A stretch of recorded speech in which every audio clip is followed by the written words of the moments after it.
Shalom, selamat pagi. Tuhan Yesus memberkati kita. Ingat, Dia selalu baik, Dia tidak pernah meninggalkan kita. Karena itu kita terus bangun iman kita di atas dasar yang paling kudus dan suci, kata kitab Yudas. Dan kita mulai terus melihat ke dalam hal-hal yang menghalangi pertumbuhan rohani kita untuk bisa berbuah. Jadi kita masih coba menemukan hal-hal yang ada di dalam kedalaman tanah hati kita, batu-batu diumpamakan, trauma, kekerasan, paham-paham, kebenaran diri kita. Yang kita harus pahami bahwa ketika kita ikut Tuhan, kita harus tunduk sepenuhnya kepada kebenaran Tuhan. Kita harus mulai membongkar kebenaran-kebenaran diri sendiri yang menghalangi kebenaran Allah. Karena itu kita masih terus membaca dari kitab 2 Samuel pasal 9 ayat 1 sampai pasal 11 ayat 27. Yohanes pasal yang ke-15 ayat 1 sampai ayat 27 dan Mazmur pasal 119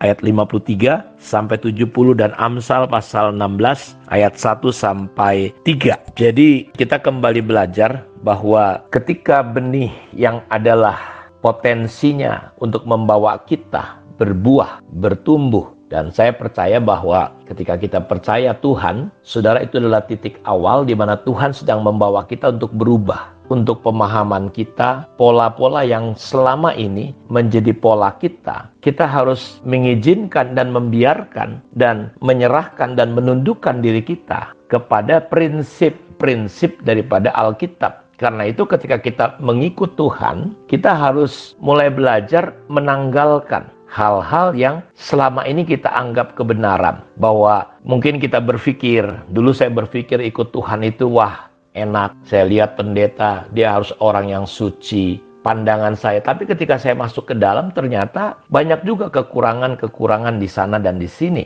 Sehingga awalnya kita mungkin antusias, senang ikut Tuhan, bergabung. Tapi realitanya ketika kita menghadapi hal-hal yang terjadi di dalam kehidupan kita, banyak di antara kita yang tersandung. Banyak di antara kita akhirnya yang mundur. Banyak akhirnya di antara kita yang kecewa. Seperti banyak kisah dan kejadian orang-orang yang tadinya meninggalkan agamanya lalu mempercayai Tuhan Yesus. Lalu mulai diundang kiri kanan. Wah, dia antusias, dia senang. Mungkin juga dapat berkat. Saya kenal beberapa tokoh-tokoh yang namanya cukup terkenal. Diundang sana sini oleh gereja. Tetapi ujungnya dia murtad, saudara-saudaraku, akhirnya. Dia kembali lagi kepada agamanya setelah 3 tahun diundang gereja sana sini, dan itu mempermalukan nama Tuhan dan mempermalukan gereja-gereja yang memang hanya sekedar sebatas itu tanpa pernah diajak untuk berakar. Karena itu saya senang sekian tahun walaupun tidak mudah, saya senang melakukan yang namanya discipleship. Diajarin umat Tuhan, jemaat untuk pikul salib. Sehingga ketika mereka menghadapi kesukaran, masalah, kita temenin supaya mereka menghadapi bahwa inilah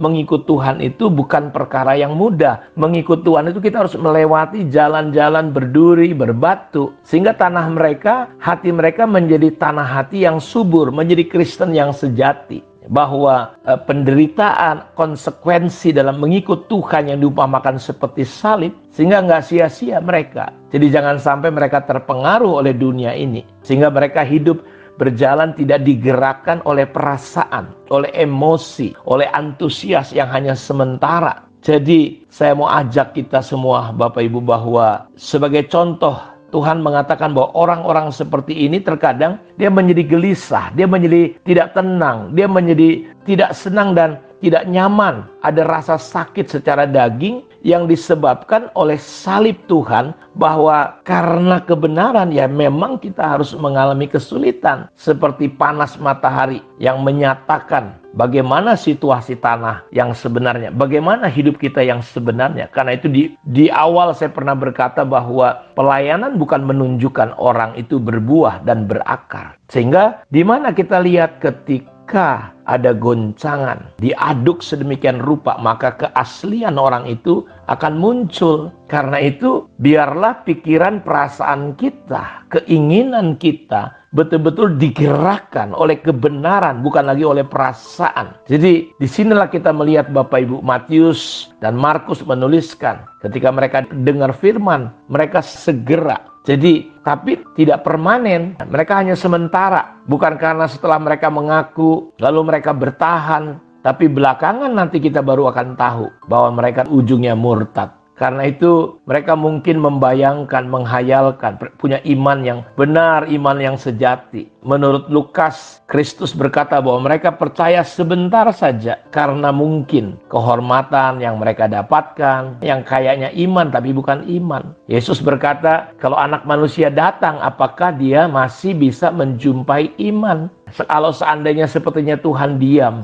Jadi saya mau katakan bahwa kita perlu belajar untuk meletakkan hidup kita di atas kebenaran firman Tuhan. Ketika angin banjir datang, orang yang mendengar firman dan menghidupinya. Jadi orang ini hanya sampai mendengar tapi tidak pernah menghidupi kebenaran itu. Kita cuma tahu, oh kita mengasihi. Tapi ketika kita menghadapi masalah, kita gagal, kita kepahitan. Karena ternyata kasih yang kita praktekkan bukanlah kasih Allah, tetapi kasih manusia. Kan kasih itu terbagi 4, eros, storge, philia. Selama kita mengasihi dengan kasih manusia, percayalah akan pahit ujungnya. Saudara akan kecewa, kita akan marah sama orang-orang yang bersama dengan kita. Tetapi ketika kita belajar mengasihi dengan kasih Allah, menghidupi. Jadi kita bukan hanya senang mendengar firman Allah, lalu saudara dapat sesuatu mungkin. Tidak, tapi kita mengerti. Saya mengatakan bahwa satu hari tidak ada apapun yang bisa menyertai kita. Karena semua yang kita dapatkan, usahakan akan kita tinggalkan. Tetapi apa yang kita bawa sama Tuhan? Satu hari orang-orang yang dekat dengan kita, apapun yang ada pada kita tidak bisa bersama dengan kita. Ketika satu hari kita berhadapan dengan Tuhan. Dan Tuhan tidak lihat pelayanan kita, Tuhan lihat pribadi kita. Karena itu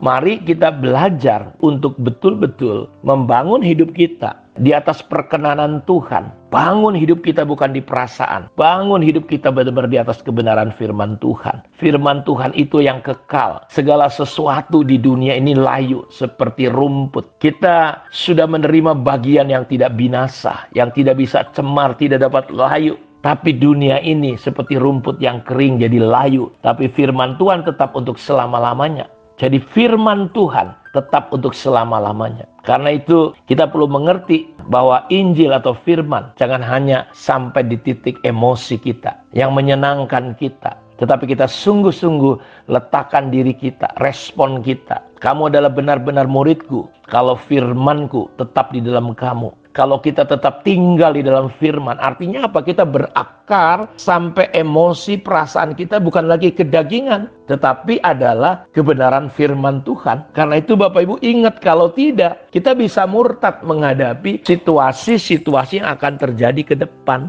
Kiranya kita akan belajar terus ke depan. Tuhan memberkati kita semua. Mari kita berdoa. Bapa, terima kasih buat kemurahan dan anugerah-Mu Tuhan. Diberkatilah setiap anak-anak-Mu, sehingga kami boleh bertumbuh, berakar dalam mencapai kedalaman yang Tuhan mau dalam hidup kami. Terpujilah Tuhan. Dalam nama Tuhan Yesus kami berdoa. Haleluya. Amin. Tuhan memberkati kita semua. Shalom.